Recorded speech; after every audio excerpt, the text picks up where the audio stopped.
এমন এক নবী যাকে শহীদ করার পর তার পবিত্র মাথা কেটে একটি থালায় রেখে জালিম বাদশার সামনে পেশ করা হয়েছিল। এই হৃদয়বিদারক ঘটনা ঘটেছিল ফিলিস্তিনের পবিত্র ভূমি বাইতুল মুকাদ্দাসের কাছে। সেই সময়ের শাসক ছিল অত্যাচারী বাদশাহ হেরোদ আন্তিপাস, একজন এমন শাসক যে নিজের নফুস আর ক্ষমতার অহংকারে অন্ধ হয়ে গিয়েছিল।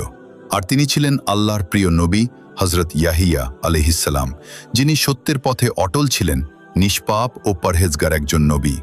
বাদশাহ হেরোদ নিজের আত্মীয় এক নারীর সাথে হারাম সম্পর্ক ও বিয়ের ইচ্ছা পোষণ করেছিল। তখন হজরত ইয়াহিয়া আলাইহিসসালাম আল্লাহর হুকুম জানিয়ে তাকে সতর্ক করেছিলেন, এটা আল্লাহর বিধানের বিরুদ্ধে। কিন্তু জালিমরা কখনো সত্য সহ্য করতে পারে না। সত্য যখন তাদের অন্যায়ের বিরুদ্ধে দাঁড়ায় তখন তারা রক্ত চায়। হেরোদের স্ত্রী হেরোদিয়াস নবীর প্রতি ভীষণ ক্ষুব্ধ হয়ে উঠল। সে এক মহফিলে নিজের মেয়েকে নাচতে পাঠালো।